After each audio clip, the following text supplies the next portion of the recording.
आज हम चर्चा करेंगे जो कॉम्बिनेशंस हम यूज़ करते हैं हमारे स्पिरिचुअल और भौतिक विकास के लिए। जैसे कि हम वेद हो गए, उपनिषद हो गए, पुराण हो गए, इन तीनों में से जो सही सही कॉम्बिनेशंस है वो सब हम यूज़ करके हमारी स्पिरिचुअल ग्रोथ और हमारी जो भौतिक विकास है उसको हम सही तरीके से आगे बढ़ाते हैं।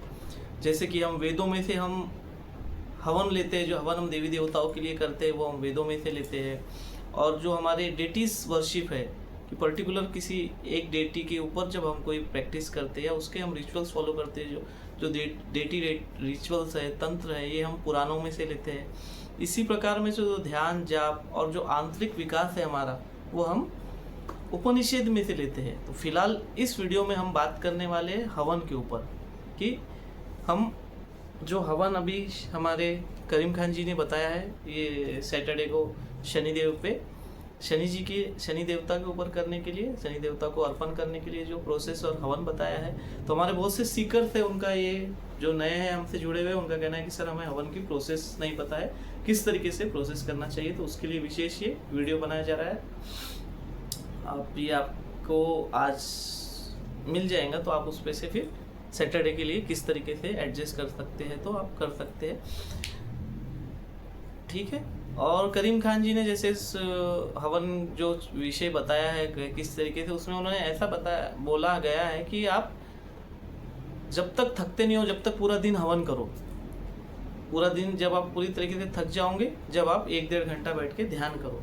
तो बहुत से सीकर्स का हमारा ऐसा पूछना हो गया है कि सर हम पूरा दिन कैसे हवन करेंगे, हमारी किसी के यहाँ शादी है, किसी कोई ऑफिस में काम करता है, कोई ऐसे अलग अलग प्रॉब्लम्स है किसी के। तो हमें ये समझना पड़ेगा कि हमारी ज़िंदगी में सबसे विशेष क्या है, देवी देवता है, हमारे ईश्वर है, कि हमारे जॉब्स अवेलेबल है। ये जॉब्स हमें जो मिली है, जो खुशी का त्यौहार है, शादी है हमारे घर में, तो ये किसके बदौलत हमें मिली है, ये हमें पर्टिकुलर समझना चाहिए। और सभी के घर में ये प्रॉब्लम चालू है। तो इस तरीके के जब क्वेश्चंस आप पूछते हो, तो अगर इस तरीके के ज़्यादा से ज़्यादा क्वेश्चन आप पूछोगे तो आपको ये समझना चाहिए कि जो आप क्वेश्चन पूछ रहे हो उसका वैल्यू क्या है। अगर जब करीम खान जी ने बताया कि आपको सुबह से लेकर शाम तक हवन करना है, तो उन्होंने आपको ये बताया कि आपका मैक्स आप कितना दे सकते हो, जितना ज़्यादा से ज़्यादा आप बैठ के हवन कर सकते हो उतना करो, वो अपने लिए अच्छा है। अब आपसे कोई पूछा जाएगा कि आपको कितना ज़्यादा पैसा चाहिए, तो आप ज़्यादा से ज़्यादा ही बताओगे ना। सब ये तो पैसे से भी ज़्यादा स्पिरिचुअल ग्रोथ हमारी इंपॉर्टेंस है, जिसके लिए उन्होंने बताया कि ज़्यादा से ज़्यादा। अब अगर आपसे नहीं हो पा रहा हो, आपके घर में कोई प्रोग्राम है, कोई शादी है या किसी तरीके का त्यौहार है, आपकी ऑफिशियल काम है, आप नहीं कर पा रहे हो, तो आपको उसमें से आपका टाइम एडजस्ट करना है। आप ये क्वेश्चन अगर हीलर्स को पूछोगे कि सर हम नहीं बैठ सकते, तो ये तो आपको कॉमन सेंस इस्तेमाल करना है और समझना है कि आप कितना बैठ सकते हो। अगर आप आपकी ज़िंदगी में समय ही नहीं निकाल सकते ईश्वर के लिए, आधा घंटा, 1 घंटा, 2 घंटा, 3 घंटा, 4 घंटा, तो ईश्वर क्यों आपके लिए समय निकालेगा फिर। आपको पहले समझना चाहिए कि हम कहीं ना कहीं ईश्वर को अनदेखा कर रहे हैं। हमारे जो भौतिक वर्क है, हमारे ऑफिशियल काम है, इसमें जब हम इतना गुज चुके हैं, हम एक मशीन की तरह हो चुके हैं कि हम हमारे ईश्वर के प्रति जो हमारी जो हम उनको क्या ऑफर कर सकते हैं, हम उनके लिए, ईश्वर के लिए हमारी क्या भावना है, कैसे प्रेयर कर सकते हैं, कितना समय दे सकते हैं हम, ये हमने बिल्कुल बंद कर दिया और हम एक मशीन की तरह वर्क कर रहे हैं सिर्फ लाइफ में। और फिर हम ही प्रश्न पूछते हैं कि सर इतनी प्रॉब्लम्स क्यों आ रही है लाइफ में, मैं इतना हार्ड वर्क कर रहा हूँ फिर भी आउटकम्स क्यों नहीं आ रहे हैं।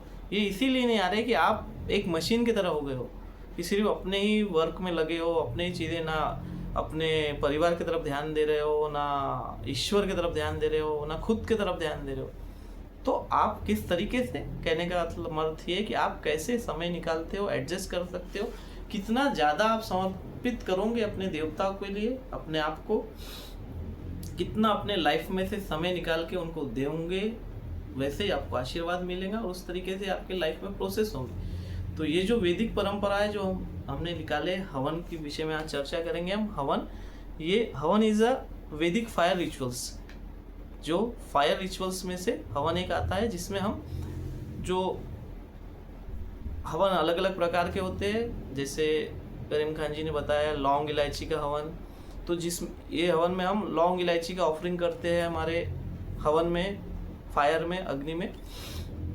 इसी प्रकार के अलग अलग हवन है। तो ये जब आप अग्नि में कुछ अर्पण करते हो और बैठते हो, ध्यान जाप करते हो, अपना समय देते हो, एक प्रोसेस करते हो, तो इसे हवन कहते हैं।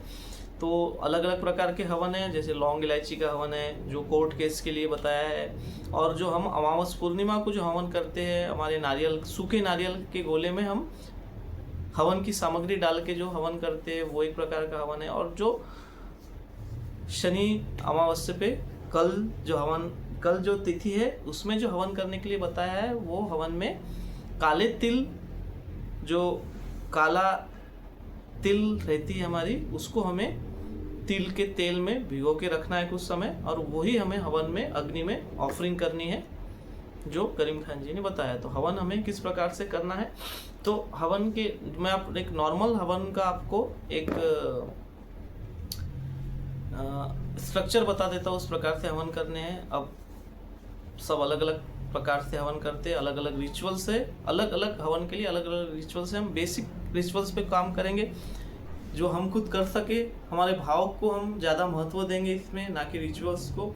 तो हमें हवन की जो सब सामग्री लगी है वो आपके स्क्रीन पे है, लेकिन ये हवन सामग्री आपको जनरल अमावस पूर्णिमा पे या जनरल जब हवन बताते हैं उसमें इस्तेमाल होंगी, कल के हवन में नहीं इस्तेमाल होंगी ये।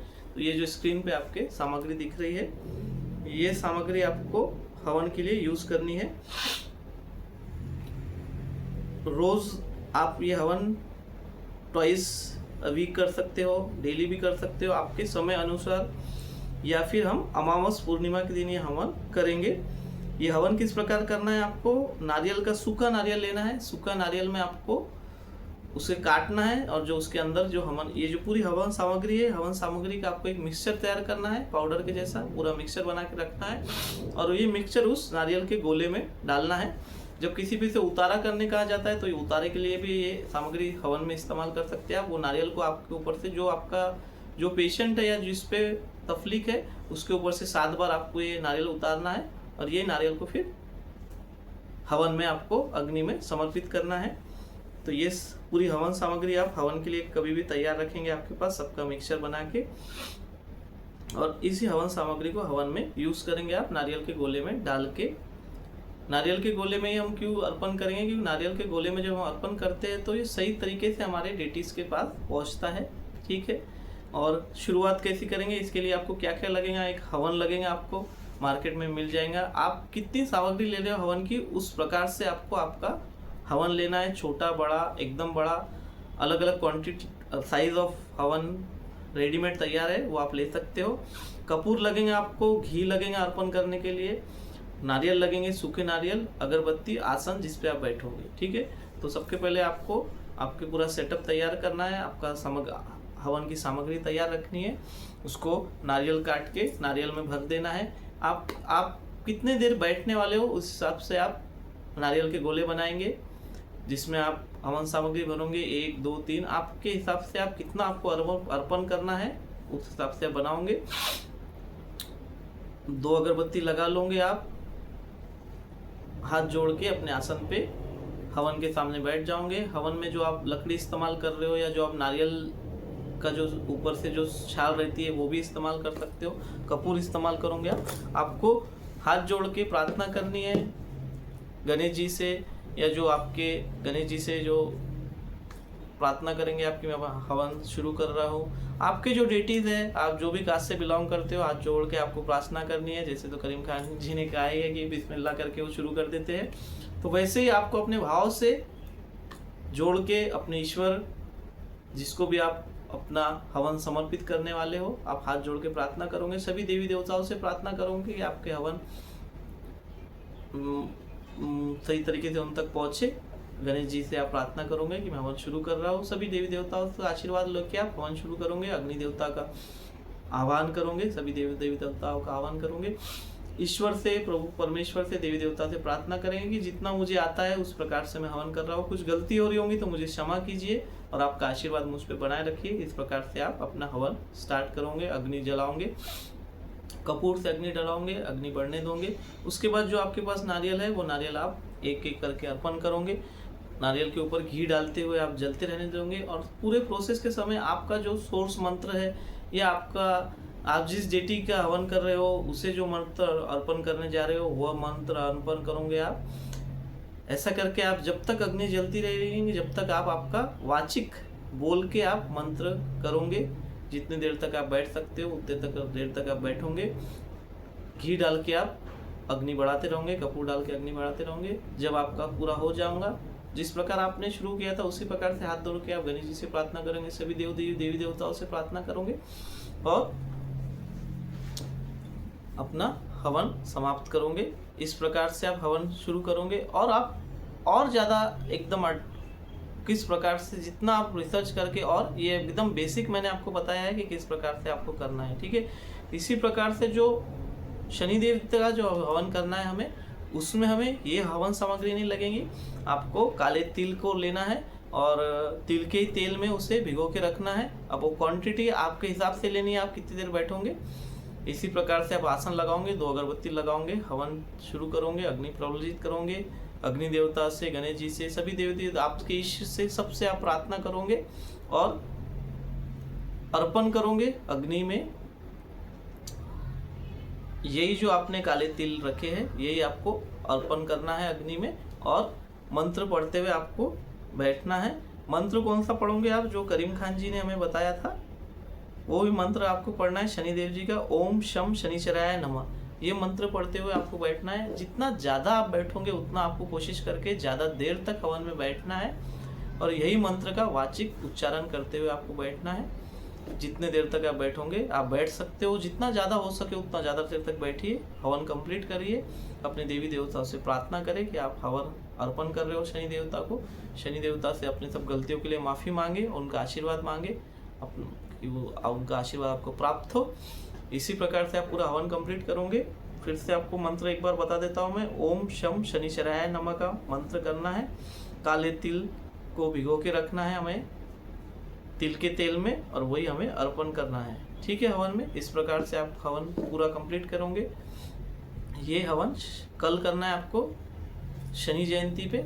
और जो बेसिक हवन आपको अमावस पूर्णिमा पे करना रहता है, जो नारियल के गोले में करना है, उसके बारे में मैंने आपको बताया है। और लौंग इलायची का जो हवन कोर्ट केस के लिए हम करते हैं, उसमें हमें लौंग और इलायची का यूज़ करना है, ठीक है। इस प्रकार से हवन करना है। और बेसिक क्वेश्चन आपके जो भी रहेंगे आप पूछिए। कल का शनि देव जी का अच्छे से आप हवन कीजिए, जितना आप उनका आशीर्वाद प्राप्त कर सकते हैं प्राप्त कर लिए। अब किसी के लाइफ में ऐसा होगा कि आप नहीं बैठ पा रहे हो, नहीं कर पा रहे हो, तो मानसिक मंत्र पढ़ते रहिए पूरा दिन शनि देव जी का। ओम शम शनिचराय नमः, ये मंत्र पढ़ते रहिए। कोई भी डेटी सबसे जरूरी है आपका भाव देखता है। अगर सच में आपके भाव मन में रहेगा तो आप उनका आशीर्वाद किसी भी तरीके से प्राप्त कर लेंगे। हवन, मानसिक जाप, ये सब हमें ईश्वर से जुड़ने का एक कनेक्शन है। लेकिन सबसे ज़रूरी ये है कि आपका भाव उत्पन्न होना चाहिए कि मुझे कुछ करना है मेरे ईश्वर के लिए, मेरी डेटी के लिए, ये ज़रूरी है। अगर आपका कोई वर्क होगा, आप नहीं समय निकाल पा रहे हो तो ठीक है, कोई ऐसा गिल्टी फील करने की बात नहीं है। लेकिन ज़रूरी ये है कि आपको ये समझना चाहिए कि मुझे मेरे जीवन में सबसे इम्पोर्टेंस मैं किस चीज़ को दे रहा हूँ, पैसे को, गाड़ी को, बंगले को, मेरे जॉब को कि मेरे ईश्वर को। ये आपको डिसाइड करना है और आपको आगे बढ़ना है। जो भी कोई प्रॉब्लम्स, कोई डिफ़िकल्टी आ रही है तो आप कमेंट्स कर सकते हैं। जो पर्सनल गाइडेंस में हीलर्स हमारे साथ कनेक्शन में, आप व्हाट्सएप पे मैसेज करके भी पूछ सकते हैं। यूट्यूब में भी कमेंट्स करके आप पूछ सकते हैं। आशा करता हूँ आपको समझ में आया होगा। और भी कोई आपकी क्यूरीज रही तो आप कमेंट्स कीजिए। ईश्वर सदा सर्वदा आप पर उसका आशीर्वाद बनाए रखे।